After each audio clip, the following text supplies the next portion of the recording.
कल तक देखिए जो मिशन नामुमकिन लग रहा था उसे भारत सरकार ने मुमकिन करके दिखाया है। कतर ने 8 भारतीय पूर्व नौसैनिकों को रिहा कर दिया। सभी वहां पर जासूसी के आरोप का सामना लगातार कर रहे थे। उन्हें पहले वहां की अदालत ने मौत की सजा सुनाई थी। उस बाद में भारत के अनुरोध के बाद सभी की सजा को बाकायदा कम कर दिया गया था, उम्र कैद में तब्दील कर दिया गया था। लेकिन आज जो है विदेश मंत्रालय ने सभी के भारत वतन वापसी की बात कही और सुबह सुबह वो शानदार तस्वीरें निकल कर आ गईं जिसका इंतजार हर हिंदुस्तानी को लंबे समय से था। कतर से 8 पूर्व नौसैनिकों में से 7 की वतन वापसी हो चुकी है। सभी ने भारत सरकार का शुक्रिया बाकायदा अदा किया। दरअसल ये पूरा जो मामला है बहुत पेचीदा और चुनौतीपूर्ण था। कतर के कानून सख्त माने जाते हैं। वहां किसी की सजा कम होना या फिर सजा से बचकर बाहर निकल जाना एक तरीके से कहें तो नामुमकिन माना जाता है। लेकिन एक बार फिर से अपने चिर परिचित अंदाज में तमाम कोशिशें की गई हिंदुस्तान की सरकार की ओर से और ये सफलता प्राप्त हुई है। सभी पूर्व नौसैनिकों को भारत सरकार की ओर से कानूनी मदद बाकायदा पहुंचाई गई और यही नहीं, आपको बता दें सरकार ने कूटनीतिक विकल्पों का भी बाकायदा भरपूर सहारा लिया और आखिरकार सभी जो हैं पूर्व नौसैनिकों की वतन वापसी का रास्ता साफ हो गया। ये 7 तस्वीरें देख लीजिए और इन तस्वीरों में भारत से लौटे पूर्व नौसैनिकों की जो खुशी है वो आपको साफ तौर पर नजर आएगी।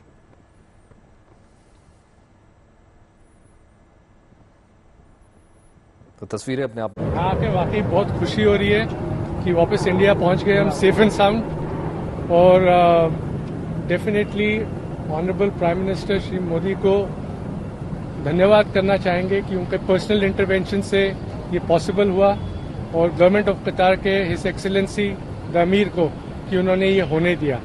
Without the intervention of prime minister Modi it won't be, आज हम आपके सामने खड़े नहीं हो रहे होते अगर इंटरवेंशन नहीं होता at that level, highest level. And specially government of India उनके अथक प्रयास से कि वो कंसिस्टेंटली लगे रहे and we are there in front of you. Thank you. Same thing, very thankful to the government and prime minister Modi कि हम लोग बाहर आ सके और वापस अपने कंट्री में आ सके। Thank you so much. ये वाले दिन का हम बहुत दिनों से वेट कर रहे थे और प्राइम मिनिस्टर मोदी और उनका पर्सनल इंटरवेंशन, उनका इंटरेक्शन और एक और मौका लेना चाहता हूं कि थैंक करूंगा अमीर को कतर के जिनके उनके इंटरेक्शन के कारण आज हम यहां खड़े हैं, जिस दिन का हमें बहुत बेसब्री से इंतजार था। Let's have 3 cheers for India. Hip hip hip hip hip hurray. Bharat माता की जय, भारत माता की जय, भारत माता की जय। तो वतन वापसी की खुशी तो आपने देख ली। तो कतर में भारत की कूटनीतिक जीत पर विदेश राज्य मंत्री मीनाक्षी लेखी ने क्या कुछ कहा है वो भी आप सुनिए। उनसे बात की हमारे संवाददाता आशुतोष ने। कतर में जिन भारतीयों को सजा सुनाई गई थी उनकी सुरक्षित वतन वापसी हो गई और कहीं न कहीं इसे भारत की बड़ी कूटनीतिक जीत के तौर पर देखा जा रहा है। बधाई के पात्र तो आपका मंत्रालय भी, आप भी हैं। बधाई के पात्र भारतीय हैं और हम प्रधानमंत्री जी का धन्यवाद देना चाहते हैं कि उनकी इंटरवेंशन के बाद जो है ये संभव हो पाया। और जो अमीर हैं कतर के, उनका भी आभार कि उन्होंने ये काम किया। आपको लगता है कि 2 तारीख को जो मीटिंग हुई थी प्रधानमंत्री की उनके साथ, कहीं न कहीं वो एक मील का पत्थर रहा? उस मुलाकात के बाद परिस्थितियां काफी बदली क्योंकि जो बिल्कुल बहुत मुश्किल लग रहा था उसमें सफलता मिली। जी, इसीलिए मैंने सबसे पहले प्रधानमंत्री जी की इंटरवेंशन के लिए उनका आभार व्यक्त किया क्योंकि जो भारतीय थे उनके परिवार हम लोगों के टच में थे और सजा भी मुकर्रर हो चुकी थी। और प्रधानमंत्री जी के हस्तक्षेप के बाद जब उन्होंने अमीर से बात की तो ये संभव हुआ। तो प्रधानमंत्री जी का आभार और अमीर जो है कतर के, उनके प्रति भी धन्यवाद। कहाँ से बधाइयां मिल रही हैं आपको? बधाइयां से ज्यादा खुशी और उन परिवारजनों की तरफ से और संपूर्ण भारतवर्ष की तरफ से एक खुशी जो है वो सबके चेहरे पर, यहाँ तक कि आपके चेहरे पर दिखाई दे रही है। भारत में कोई भी अच्छी चीज होती है तो हर भारतीय का मन जो है प्रसन्नता से भर जाता है। और एक बार को लगा था कि उम्मीद टूट सकती है क्योंकि डेथ पेनल्टी मिलना और उसके बाद उन्हें सुरक्षित वापसी ले आना, चिंता थी मन में कहीं? नहीं, चिंता तो हर वक्त बहुत अलग अलग भावनाओं के थ्रू हम लोग सब लोग गुजरे हैं।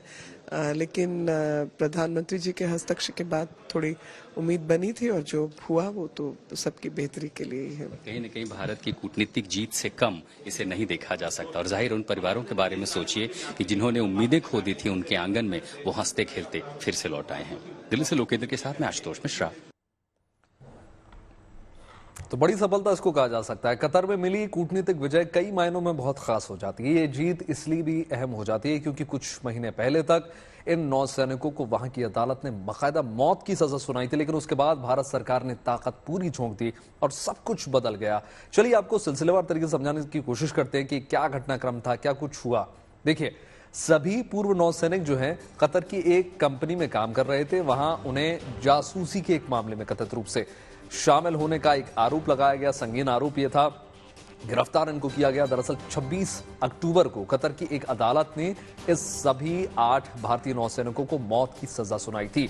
सभी को 2022 की अगस्त में गिरफ्तार कर लिया गया। हालांकि उन पर लगे आरोपों को कभी सार्वजनिक नहीं किया गया, यानी पुख्ता सबूत थे नहीं। सभी पूर्व नौसैनिकों ने अपनी सजा कम कराने के लिए कई बार कानूनी कोशिशों के सहारा लिया और उनकी जो जमानत याचिका है उनको खारिज लगातार करते गए वहां की सरकार जो है। और इस मामले में सबसे अहम मोड़ तब आया जब प्रधानमंत्री नरेंद्र मोदी और कतर के अमीर उनकी मुलाकात होती है दुबई में, और प्रधानमंत्री नरेंद्र मोदी ने इस मसले को बाकायदा बैठक में उठाया, संवेदनशीलता जताई।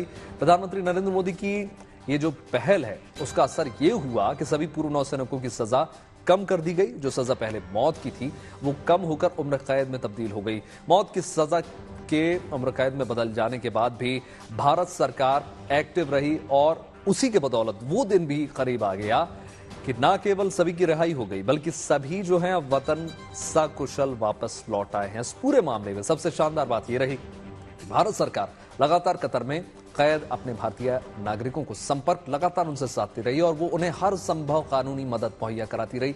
ये बहुत स्पेशल बात रही। जब मौत की सजा की खबर ने वैश्विक सुर्खियों को बटोरा तो भारत ने फैसले को चौंकाने वाला बताया और मामले में सभी कानूनी विकल्पों का सहारा लिया।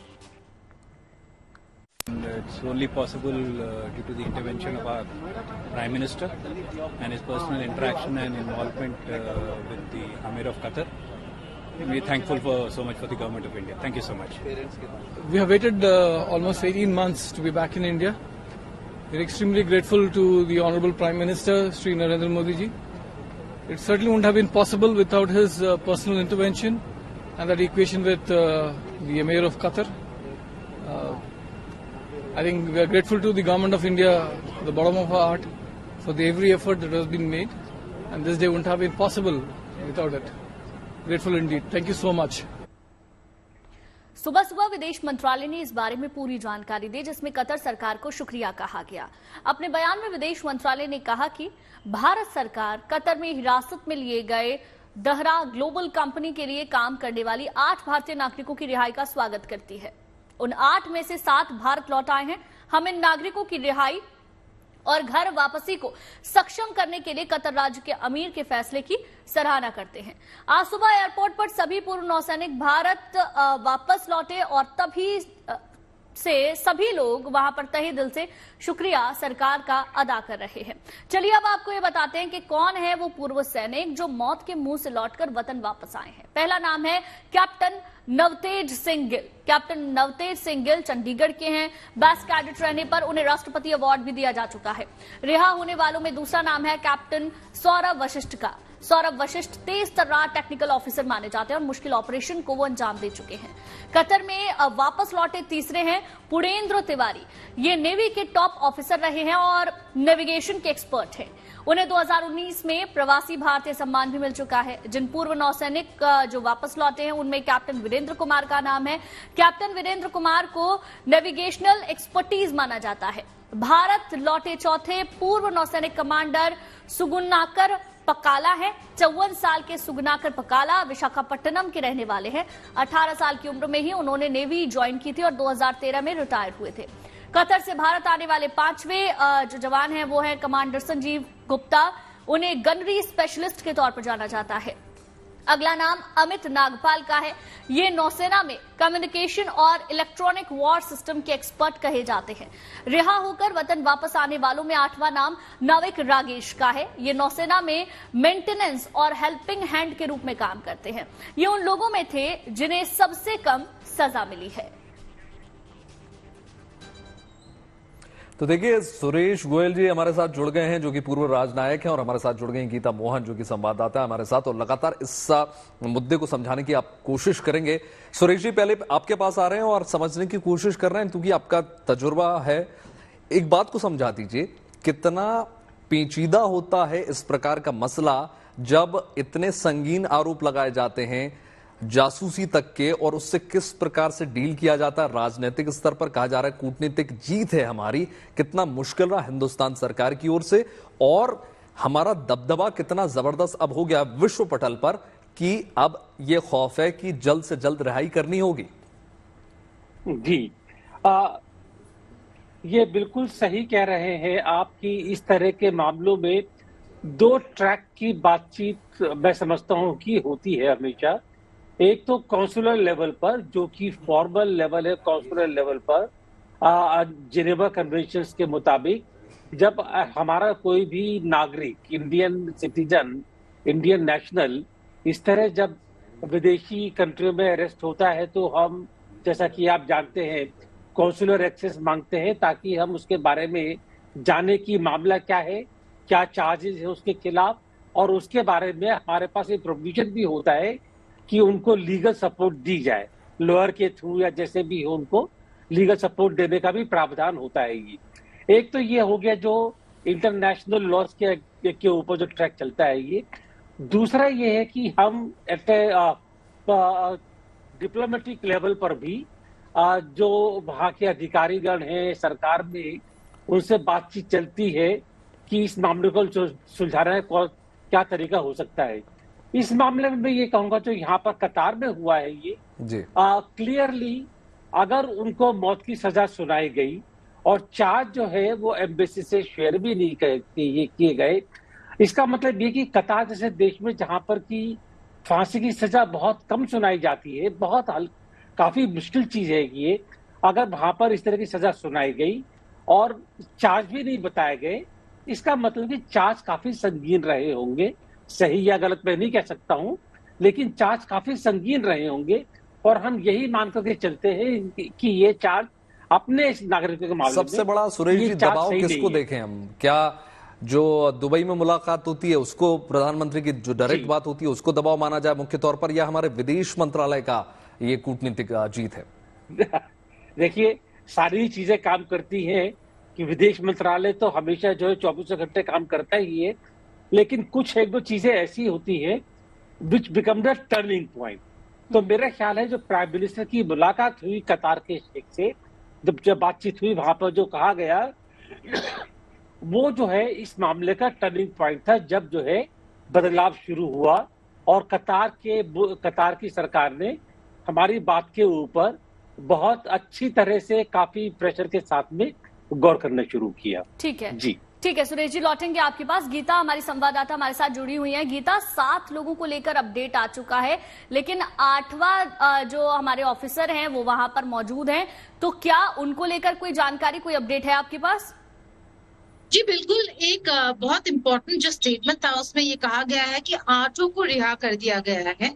तो इसके अलावा डिटेल्स नहीं दिए हैं कि 8वां जो व्यक्ति है वो अभी भी कतर में क्यों है। मोस्ट प्रोबेबली डीब्रीफिंग हो रहा होगा, डिटेल्स जो होते हैं वो लिए जा रहे होंगे, और चाहते थे कि सेफली जितने जल्दी हो सके सबको वापस भेज दिया जाए। इसलिए 7 को भेज दिया है, 8वां का इंतजार है, लेकिन रिहा सबको कर दिया गया है। ये इम्पोर्टेंट इंफॉर्मेशन है, और ये बहुत बड़ा डिप्लोमेटिक विक्ट्री है भारत के लिए, क्योंकि ये जो केस था स्पाइंग का था, जासूसी का था।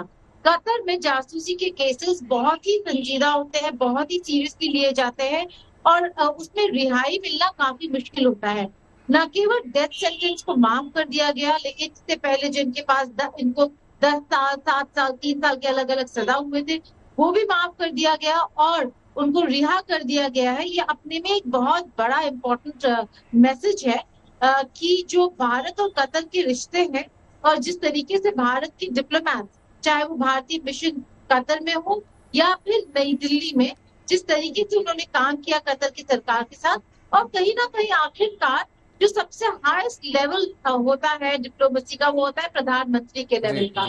प्रधानमंत्री का इंटरवेंशन, अमीर ऑफ कतर से मुलाकात, जहां पर इन पर बातचीत हुई, तो इन सब स्टेप्स ने कहीं ना कहीं हेल्प किया। गीता, ये भी साथ ही साथ समझा दीजिए तमाम दर्शकों को कि बात जब कतर जैसे देश की होती है तो वहां का कानून कितना सख्त होता है, कितना मुश्किल होता है इस प्रकार की चुनौतियों से निपटने में, क्योंकि ये कोई आपदा नहीं है कि कोई बाढ़ आ गई है या कोई प्राकृतिक आपदा है तो वहां से रेस्क्यू करना है हमको।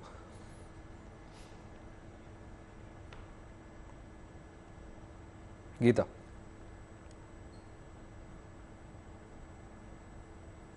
गीता आवाज आपको पहुंच रही है? आप ही से सवाल है जी। सवाल नहीं सुन पाए हम। जी गीता, मैंने ये पूछा आपसे कि दर्शकों को ये आसान भाषा में समझा दीजिए कि कतर जैसे देशों में इस प्रकार के जो सजा दी जाती है, कानून कितना सख्त होता है वहां पर, ऐसे में कितना चुनौतीपूर्ण होता है ऐसे में निपटना। देखिए, जो कतर की सरकार है और कतर के कानून है वो बहुत ही ज्यादा सख्त होते हैं, लेकिन अलग अलग मामलों पे अलग अलग रुख अपनाता है कतर की सरकार। यहाँ पर जासूसी का मामला था। देखिए, कॉन्फर्मेशन तो कहीं पर भी नहीं है, लेकिन रिपोर्ट्स में कहा जा रहा था जासूसी का मामला इजराइल को लेकर था। ऐसे वक्त में जब इजराइल हमास की लड़ाई चल रही है और अरब देश सब साथ मिलकर खड़े हैं, तो ऐसे वक्त पर ऐसे जासूसी की खबर आना और उसमें भारतीयों का पकड़ा जाना बहुत ही सीरियस मामला था। लेकिन भारत सरकार ने इसे बहुत ही सेंसिटिवली हैंडल किया। अगर आप देखें, जो खबर आई काफी केयरफुली वर्डेड खबर था, जितने भी स्टेटमेंट्स आए काफी केयरफुली वर्डेड थे। और उसके बाद जब रिहा हुए, उसके बाद जब दिल्ली पहुंचने तक किसी को खबर नहीं थी कि वो लोग रिहा होकर दिल्ली पहुंचने वाले हैं, जब तक वो दिल्ली लैंड नहीं कर गए। तो इतना सेंसिटिव है ये मामला। और कतर की सरकार, यानी कि वेस्ट एशिया, मिडिल ईस्ट में कोई भी ऐसा देश हो जहाँ पे ऐसा कोई इंसिडेंट हुआ हो या केस हो, उसमें रिहा करवाना और वापस लाना नागरिकों को किसी भी देश की काफी मुश्किल होता है। तो ये अपने में एक बहुत बड़ा डिप्लोमैटिक अचीवमेंट है कि भारतीयों को वापस लाया गया। 8 में से 7 वापस आ चुके हैं, लेकिन 8 के 8 रिहा हो चुके हैं। ठीक है गीता, लौटेंगे आपके पास। सुरेश जी, आपसे थोड़ा सा समझना चाहेंगे। देखिए, पिछले दिनों को अगर हम देखें, पिछले दिनों नहीं कुछ सालों को अगर ले लें, तो जिस तरीके से हिंदुस्तान वैश्विक पटल पर अपनी एक छवि बनाता जा रहा है, वो कहीं ना कहीं ऐसा लगता है कि शायद इससे पहले कभी नहीं बनी थी। चाहे कनाडा से विवाद की बात हो, या फिर अब कतर वाला ये मामला हो, या फिर G20 का इतना सफल जिस तरीके से हमने उसको ऑर्गेनाइज किया। क्या लगता है हिंदुस्तान कितनी तेजी से आगे बढ़ रहा है? और सबसे बड़ी बात, हम इंटरनली तो बढ़ ही रहे हैं, लेकिन एक्सटर्नली हम कितना ग्रो कर रहे हैं? आपने बहुत अच्छा सवाल पूछा है ये मेरे से इस समय। देखिए, 2 चीजें होती है। एक तो अपने पास ताकत होना। अब अगर हम कहें तो भारत की ताकत पिछले 3-4 दशकों में काफी बढ़ी है, इकोनॉमिक लिहाज से भी, मिलिटरीली भी। और भारत को अब एक ताकतवर देश के रूप में देखा जाता है। और दूसरा होता है कि उस ताकत का हम इस्तेमाल किस तरह करते हैं। तो ये जरूर है कि अब पिछले 1 दशक में कम से कम हमने अपनी ताकत का ज्यादा इस्तेमाल करना शुरू कर दिया है। और जहां हमको जरूरत होती है कि हमें करना है ये, तो हम अपनी ताकत दिखाने से हमको ये नहीं होता है कि हिचक हो रही है, कोई हेजिटेशन है। अपनी ताकत का इस्तेमाल करने में हमको कोई हिचक नहीं है। तो ये एक बड़ा बदलाव आया है, जब हमारे पास ताकत होती भी है और हम ताकत को इस्तेमाल करते भी हैं।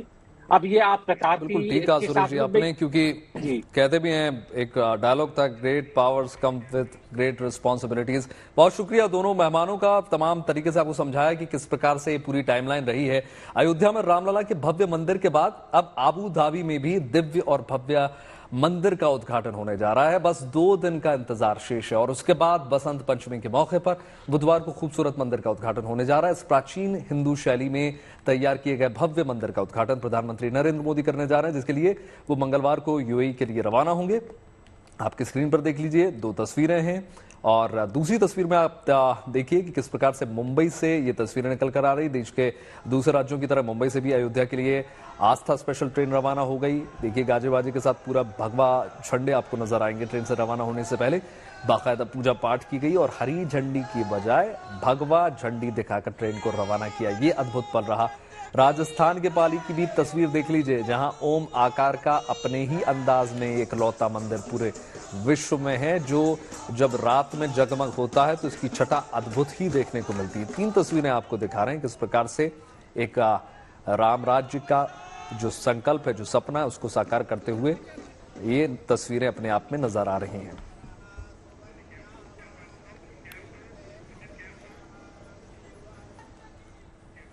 वहीं अयोध्या में रामलला के मंदिर की प्राण प्रतिष्ठा हो चुकी है, तो अब देश के इकलौते ओमकार के शिव मंदिर का भव्य उद्घाटन होने जा रहा है। ये मंदिर राजस्थान के पाली में है। ओमकार का ये मंदिर रात में निराली छटा बिखेरता है। लाइटों से जगमग मंदिर रात में मानो दूधिया रोशनी से नहा जाता है और भव्य दिव्य नजर आता है। आप भी इस रिपोर्ट में देखिए।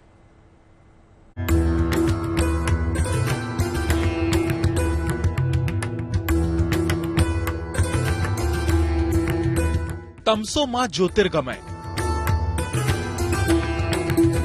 तमस में ज्योति बिखेर रहा है ओम मंदिर। अंधकार में रोशनी से नहाया पाली का ओम आकार का मंदिर अपने आप में अद्भुत नजर आ रहा है। रात में तारों सितारों की तरह ये ओम मंदिर चमचमा रहा है। बताया जा रहा है कि पाली के जाडन में ये विश्व का एकमात्र मंदिर है जो ओम के आकार का बना है। रात में इसकी भव्यता दिव्यता के स्वरूप में प्रकट हो रही है। रात के समय आकर्षक लाइटों से मंदिर को सजाया गया है, इसलिए मंदिर जगमगाता दिखाई दे रहा है। पाली में यह भव्य मंदिर बनने से लोग गौरवान्वित महसूस कर रहे हैं।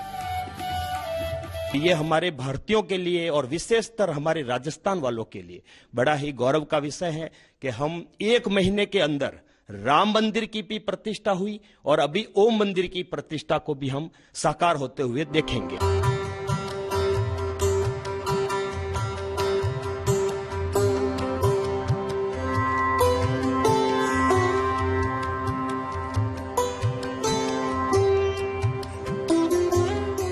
ये मंदिर विश्वदीप गुरुकुल स्वामी महेश्वरानंद शिक्षा एवं शोध संस्थान आश्रम में बना है।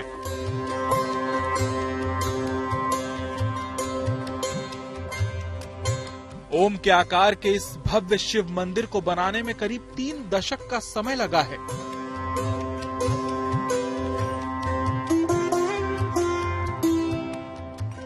मंदिर की प्राण प्रतिष्ठा कार्यक्रम 19 फरवरी को होगी, जिसमें देश भर के साधु संत आमंत्रित किए गए हैं।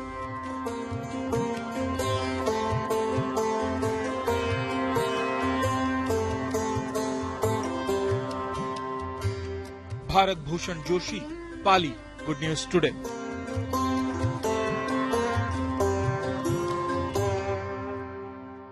देखिए, प्रधानमंत्री मोदी मंगलवार को यूएई के दौरे पर जाएंगे। दरअसल वहां भव्य मंदिर बनकर तैयार हो चुका है। प्रधानमंत्री इसी मंदिर का उद्घाटन करने वहां जा रहे हैं, लिहाजा आबू धाबी में उसको लेकर तैयारियां तमाम हैं, लगभग पूरी कर दी गई हैं। इस मंदिर की भव्यता देखते ही बन रही है। देखिए,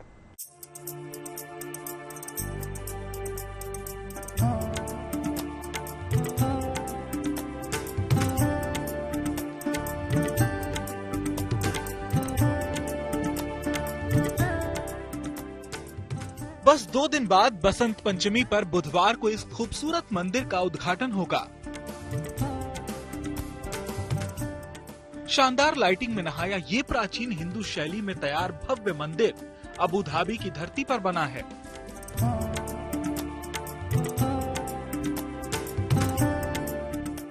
प्रधानमंत्री मोदी इस मंदिर का उद्घाटन करेंगे, जिसके लिए वो मंगलवार को यूएई रवाना होंगे।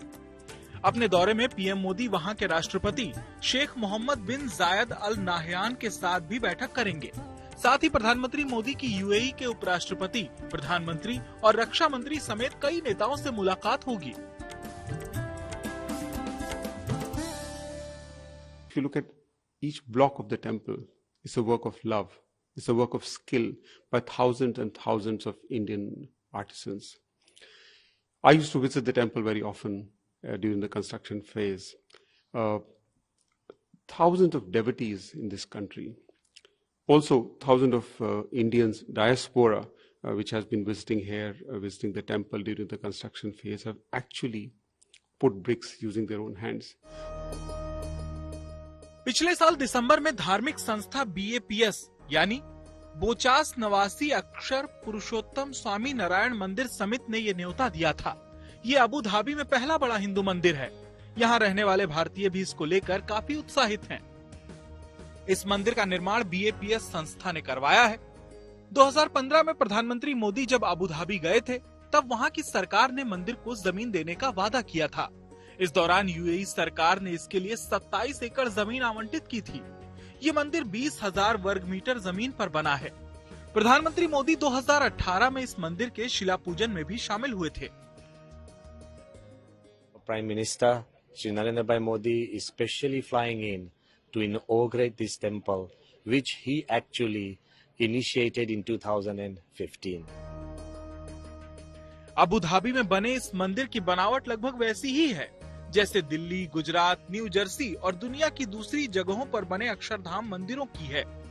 लेकिन इस मंदिर में ये खास ख्याल रखा गया है कि यहाँ आने वालों को UAE और भारत की सांस्कृतिक विरासत की झलक भी एक साथ दिखे। मंदिर की इमारत में भारत से मंगवाए गए पत्थर लगाए गए हैं और इनकी नक्काशी का काम भी भारतीय कारीगरों ने ही किया है। ये जो मंदिर हम देख रहे हैं, ये BAPS हिंदू मंदिर, ये यहाँ यूनाइटेड अरब एमिरेट्स का सर्वप्रथम ट्रेडिशनली स्टोन का, पत्थर का बना हुआ ये सुंदर मंदिर है। ये जो मंदिर है वो पिंक सैंडस्टोन जो राजस्थान से आता है और व्हाइट इटालियन मार्बल उससे बना हुआ ये पूरा मंदिर है जो 7 शिखर का है। और 7 शिखर इसलिए बनाए गए हैं, ये हमारा एक तरीका है यहाँ के जो नेता हैं उनको आभार मानने के लिए हमने ये 7 एमिरेट्स बनाए, 7 स्पायर्स बनाए हुए हैं। और दूसरा कि ये जो मंदिर है वो सभी कम्युनिटीज को, सभी फेथ को एक साथ में लाके एक हार्मनी का काम करता है। दैट्स व्हाई वी कॉल ये मंदिर को हम spiritual oasis of global harmony भी कहते हैं। इस मंदिर के निर्माण में लोहे या उससे बनी सामग्री का इस्तेमाल नहीं किया गया है, बल्कि इसमें इको फ्रेंडली सामग्री का इस्तेमाल हुआ है। मंदिर परिसर में 5,000 लोगों की क्षमता वाला कम्युनिटी हॉल है। जाहिर है विदेशी धरती पर बना ये खूबसूरत मंदिर न सिर्फ हिंदू आस्था का बड़ा प्रतीक है, बल्कि यहाँ से शांति और वासुधैव कुटुंबकम का भी संदेश दिया जा रहा है। Bureau report, good news today.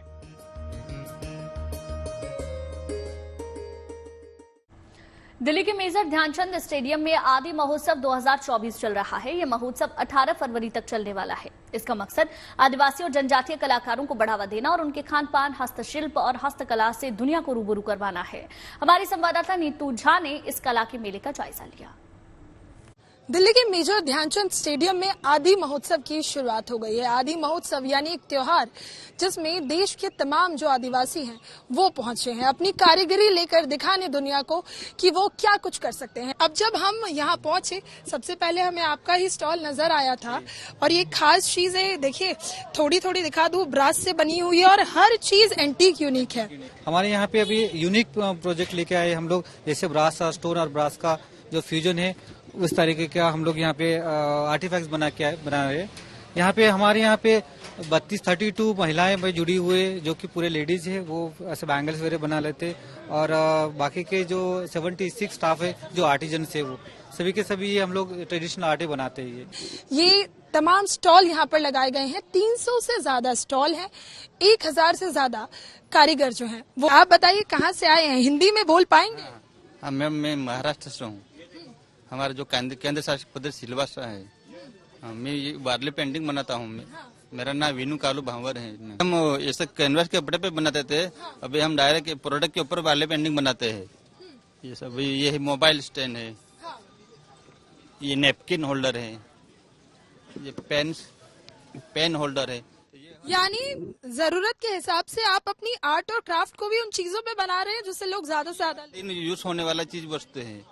Painting को इन्होंने उन चीजों पर उकेर दिया जो घर में अमूमन इस्तेमाल होती है, और यही शायद ये दर्शाने के लिए काफी है कि वाकई में जो ट्राइब्स हैं उनको जरिया तो मिल रहा है कि वो दिल्ली आए, आदि महोत्सव जैसे महोत्सव का हिस्सा बने। यहाँ और भी आपको कारीगर जरूर नजर आएंगे जो कुछ ना कुछ खास लेकर पहुंचे हैं यहाँ पर दिल्ली। क्या लेकर आए हैं दादा, आप कहाँ से आए हैं? मैं उड़ीसा से आया हूँ। हमारा गांव रघुराजपुर है। हम रघुराजपुर से लेके आओ। हमारा ये ट्रेडिशनल पेंटिंग है, इसको पटचित्र पेंटिंग बोलते हैं। क्योंकि ना ये जो पटचित्र पेंटिंग होता है ये सब नेचुरल कलर से होता है। क्योंकि ना ऑर्गेनिक कलर जो बोलते हैं, नेचुरल जो फूल पौधा का कलर होता है उसी कलर है, और स्टोन का पाउडर से हम कलर बनाते हैं। इसको कलर बनाने के लिए एक प्रोसेसिंग होता है, क्योंकि ना इसको बताने के लिए थोड़ा बहुत टाइमिंग टेकिंग लगता है, क्योंकि ना ये जो हमारा काजल जो कलर आता है वो दिया जलाते, जो उसके ऊपर एक प्लेट रखते हैं, उसके ऊपर जो कार्बन आता है उसी कार्बन से ब्लैक कलर आता है। क्योंकि ना इसके छोड़ के जो हमारा टसर सिल्क के ऊपर होता है वो फैब्रिक कलर हम यूज करते हैं। ये क्या है? पाम लिप है। पाम लिप जो होता है ये हमारा आयरन पेन से, ये दिखा देता हूँ, ये हमारा आयरन पेन रहता है। ये पाम का पत्ता होता है, पाम का पत्ता के ऊपर हम आयरन पेन से इंग्रेविंग करते हैं। जो ये जो पत्ता को लाते हैं हल्दी नींबू और नींबू से बॉइलिंग कर देते हैं। बॉइलिंग होने के बाद उसी पत्ता के ऊपर सुई से सिलाई कर देते हैं। सिलाई होने के बाद इसके ऊपर हम पेंसिल से ड्राइंग करके इसी ये वाला हमारा आयरन पेन होता है, उसी से हम इंग्रेविंग करते हैं। और अब आपको बर्फीली वादियों की सैर पर लिए चलते हैं। बात करते हैं कश्मीर के गांदरबल की, जहां पर बर्फबारी के बाद विंटर स्पोर्ट्स की धूम देखने को मिल रही है। घाटी में Jawahar institute of mountaineering and winter sports की तरफ से युवाओं को बाकायदा स्कीइंग की ट्रेनिंग दी जा रही है और बर्फ और हसीन वादियों के बीच युवाओं की मस्ती देखते ही बन रही है। बेशक ये कोई फिल्मी सीन नहीं है, बल्कि ये हकीकत है और लगातार विंटर स्पोर्ट्स की धमक और धूम किस कदर जम्मू कश्मीर में बढ़ती चली जा रही है, ये उस बात का प्रत्यक्ष प्रमाण है।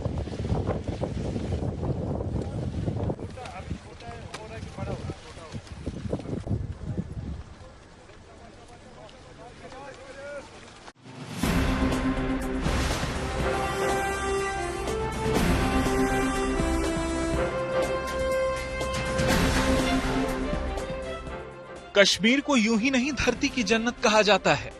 दूर तक बिछी बर्फ की सफेद चादर धरती पर जन्नत के होने का एहसास करवाती है। कुदरत की बिछाई इस चादर पर रोमांच का आनंद लेती युवाओं की ये टोली इस एहसास को बेहद खास बना देती है।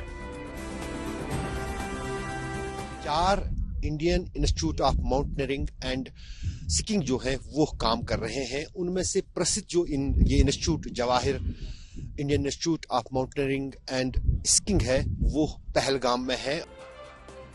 जम्मू कश्मीर के गांदरबल में Jawahar institute of mountaineering and winter sports की तरफ से इन युवाओं को स्कीइंग की ट्रेनिंग दी जा रही है। ये वो युवा हैं जो देश के अलग अलग राज्यों से इन हसीन वादियों के बीच पहुंचे हैं।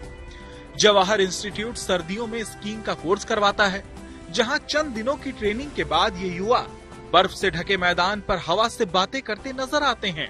इसी तरह गर्मियों में युवाओं के लिए संस्थान की तरफ से पर्वतारोहण के कोर्स करवाए जाते हैं। जो विंटर का हमारा अभी सेशन चलता है ये बेसिकली दिसंबर से शुरू होता है और ये मार्च तक चलता है। अभी यहाँ पर स्कीइंग का कोर्स चल रहा है। हम बच्चों को बेसिकली 9 से के बच्चों को जिनको बिल्कुल भी कुछ नहीं आता है उनको एक बहुत ही जीरो लेवल से लेकर के एक माउंटेनियरिंग एक एक्सपीडिशन करने की काबिलियत देते हैं माउंटेन में। और स्कीइंग में एक बच्चा जो कि आप देखते हैं कि गिरना और जो सिर्फ जिनको स्की के बारे में कुछ भी नहीं मालूम होता उनको एक ऐसे लेवल का स्कीयर बनाते हैं जो इस प्रकार की हायर स्लोपों से उतर पाए। इस तरह की कैपेबिलिटी हम देते हैं। इस एडवेंचर स्पोर्ट्स के साथ राष्ट्रीय एकता का भी पाठ पढ़ाया जा रहा है। असल में देश के अलग अलग हिस्सों से कश्मीर पहुंचे इन युवाओं को जम्मू कश्मीर के साथ साथ दूसरे राज्यों के लोगों और उनकी संस्कृति को भी जानने का मौका मिलता है। शुरुआत में थोड़ी सी मुश्किलात होती है, पर जब आप सीखते हो तो अब आगे आपको बहुत मजा आता है, तो इसलिए फिर मैंने वापस इंटरमीडिएट के लिए आने का सोचा। अगर हम इसको प्रोफेशन की बात करेंगे तो रिसेंटली हमारे J&K से एक ओलंपियन भी निकला है आरिफ खान के नाम से, जो गुलमर्ग का एक मशहूर स्कीयर है। तो लोगों ने जब देखा कि यहाँ इस स्पोर्ट्स में जाके भी हम अपना करियर बना सकते हैं, तो उस लिहाज से अगर हम देखेंगे तो ये एक कॉम्पिटिटिव स्पोर्ट्स है। अगर हम इसमें जाएंगे तो इसमें अच्छा खासा फ्यूचर है। पिछले कुछ समय में देश के युवाओं में स्नो स्कीइंग को लेकर दिलचस्पी बढ़ी है, लिहाजा बड़ी संख्या में लोग कश्मीर का रुख कर रहे हैं। अगर देखें तो इस साल बर्फ तो कश्मीर में दिसंबर और जनवरी में बहुत कम पड़ी थी, लेकिन जनवरी के आखिर में इस बर्फबारी ने कश्मीर के पहाड़ी इलाकों में खासतौर से पर्यटन स्थलों पर स्नो स्कीइंग के लिए दोबारा जो है मंच खड़ा कर दिया है। माजिद फारूक के साथ अशरफ वानी, सोनमर्ग। देखिए, हम सभी जानते हैं कि कोलकाता भारत का ऐतिहासिक शहर है, लेकिन अब इस ऐतिहासिक शहर की ऐतिहासिक इमारतें जगमगा रही हैं। मतलब विरासत को रोशनी से सजाया जा रहा है। सरकार की पहल पर कोलकाता में 17 अमूल्य धरोहरों को इमारतों का नया जीवन मिला। देखिए,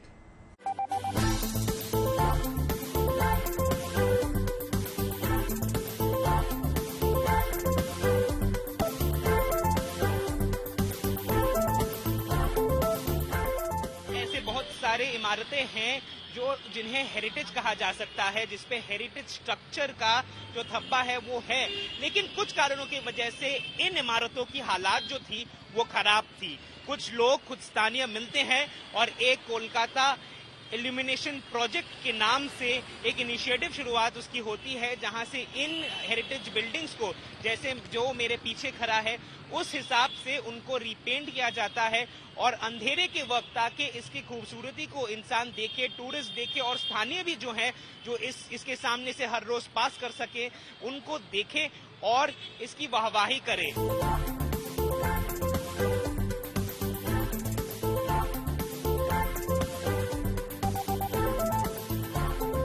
स्ट्रक्चर्स पे लाइट लगाया जाता है, एलईडी लाइट, ताकि इसकी सुंदरता को सामने उभारा जाए।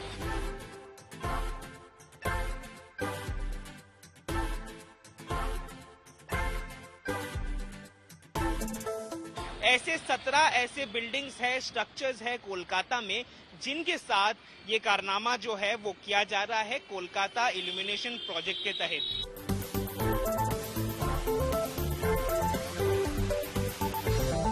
कोरोना काल में देश के अस्पताल वेंटिलेटर की कमी से जूझ रहे थे। कोरोना पीड़ित मरीजों की संख्या में इतनी ज्यादा थी कि हर जरूरतमंद मरीजों के लिए वेंटिलेटर की सुविधा मुहैया कराना मुश्किल हो गया था। कोरोना काल के बाद देश ने इस समस्या को समझा और इससे निजात पाने की कोशिश में लगातार ये जुटा रहा। और इसी के मद्देनजर गुड न्यूज ये निकल कर आई है कि चंडीगढ़ पीजीआई से जहां एक सस्ता और स्वदेशी वेंटिलेटर बाकायदा बनाया गया है, इसकी मदद से मरीजों की जान जो है उसको बचाया जा सकता है।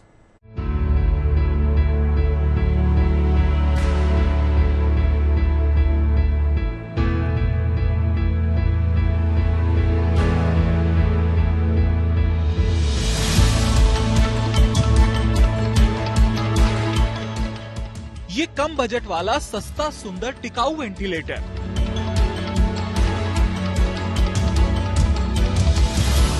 ये गुड न्यूज दी है चंडीगढ़ पीजीआई के एनेस्थीसिया डिपार्टमेंट ने, जिन्होंने इस सस्ते और स्वदेशी वेंटिलेटर को बनाया है। अब इसकी मदद से मरीजों की जान बचाई जा सकती है। इस स्वदेशी वेंटिलेटर का नाम Truoxy plus high flow nasal cannula device है। ये स्वदेशी वेंटिलेटर एक स्वचालित वायु प्रवाह तापमान ऑक्सीजन कंट्रोल सिस्टम से चलता है, जिसके इस्तेमाल से करीब 60% ऐसे मरीजों को वेंटिलेटर पर पहुंचाने से पहले ही आसानी से बचाया जा सकता है, जिनको वेंटिलेटर की जरूरत होती है। Standard high flow nasal therapy device से बेटर है, क्योंकि इसमें नॉट ओनली ऑक्सीजन और की मात्रा डिपिक्ट होती है कि कितनी दे रहे हैं, कितना फ्लो दे रहे हैं, पर इससे हम कार्बन डाइऑक्साइड की मात्रा जो नाक से पेशेंट के मुंह से निकल रही है उसको भी मेजर कर सकते हैं। पोस्ट सर्जरी और सर्जरी से पहले या फिर दिल के मरीज जिन्हें सांस लेने में दिक्कत हो, इन सब की इसकी मदद से जान बचाई जा सकती है। कोविड के अलावा ये कोई भी कंडीशन हो जहां एक्यूट रेस्पिरेटरी फेलियर हो, रेस्पिरेटरी फेलियर किसी भी कारण से हो, उसमें ये काम आएगी। थर्डली, जो पेशेंट्स में लंग्स में, फेफड़ों में पानी भर जाता है या हार्ट की बीमारी होती है, कंजस्टिव हार्ट फेलियर बोलते हैं, उनमें भी ये इसमें काम आता है। पल्मोनरी एडिमा, लंग्स फेफड़ों में किसी वजह से पानी भर गया, वहां भी काम आता है। इस वेंटिलेटर को मोहाली की एक कंपनी के साथ टाई अप करके बनाया गया है। इसे बनाने में करीब 3 साल का समय लगा और इसकी कीमत करीब 2 लाख रुपए है। Lalit Sharma, Chandigarh, good news today.